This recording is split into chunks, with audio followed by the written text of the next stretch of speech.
सरना एक पूजा स्थल है और पूजा स्थल के नाम पर कोई कोड नहीं होगा। धर्म कोड बना करके क्या करेंगे? कोड से हमको लाभ क्या मिलेगा? हम तो ये भी पूछेंगे। धर्म कोड किस बेसिस पर लेंगे? आप भर तो अकेले नहीं है, 700 प्रकार के लोग हैं। ये क्या बोलते हैं सो आदिवासी समाज। तो सरना कोड की बात कर रहे हैं। क्या छत्तीसगढ़ सरना कोड को मानती है? क्या अरुणाचल प्रदेश सरना कोड को मानती है? क्या साउथ का लोग सरना कोड को मानेंगे? आप कोई एक विषय चयन करेंगे ना जिसको सरना कोई मानता है नहीं मानता। भाई साहब मैं आपको क्या बोली हूँ, मैं बताई ना कि मैं खुद नहीं खाऊं, कोई खिला देगा तब मैं खाऊंगी। सरना कोड लाने के लिए उनका कानूनन और उनका जो किस तरह से हम ला सकते हैं कोड लाने के हेतु क्या है? आपने क्या झारखंड में सभी समाज को बैठा करके बात किया? क्या सरकार ने बैठ करके मुख्य जो लोग हैं उनके साथ विचार किया? क्या उन्होंने पूरा देश भर के सांसदों से बात किया? आपने कुछ नहीं किया। मैंने बोला ना कि ये सरकार ने सिर्फ यहाँ की जनता को धोखा दे रही है और कुछ नहीं। कहते हैं ना बोका बना रहे हैं बोलचाल की भाषा में, तो वही बोका बनाने का काम कर रहे हैं। अगर उनको लगता कि हाँ हम धर्म कोड ला सकते हैं, धर्म कोड लाते लाते कितना लोग लेके आए। धर्म कोड के लिए आपको सिस्टम में जाना पड़ेगा, उनका कानून व्यवस्था को लागू करना पड़ेगा और उसमें आपका संविधान जो है भारतीय संविधान, उस भारतीय संविधान में संशोधन करना पड़ेगा। और जिस तरह से हिंदू, क्रिश्चियन, बौद्ध धर्म ऐसे कैटेगरी हैं, उसी तरह से हमको कैटेगराइज करना पड़ेगा।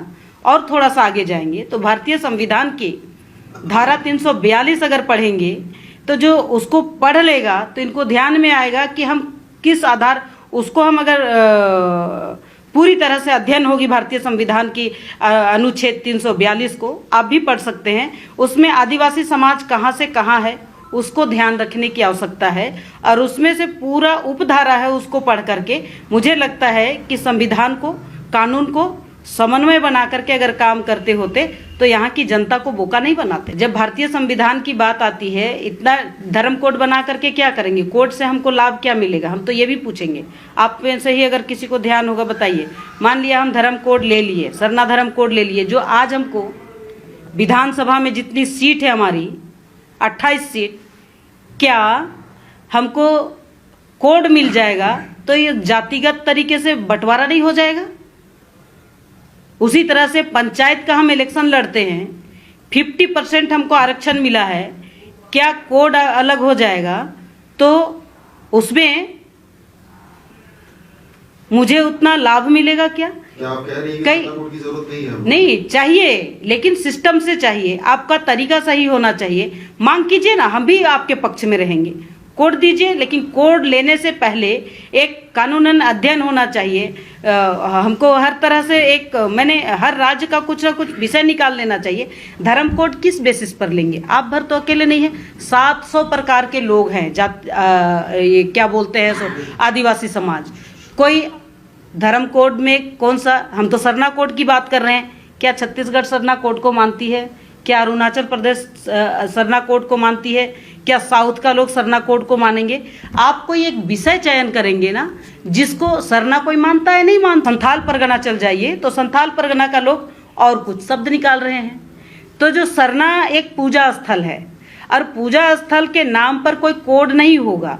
और सरना स्थल कहने वाले सिर्फ संथाल परगना, छत्तीसगढ़ का कोई इलाका, मध्य प्रदेश का छोटा सा इलाका और उड़ीसा का इलाका, फिर बाकी जगह तो सरना कोड नहीं है ना, कुछ और है।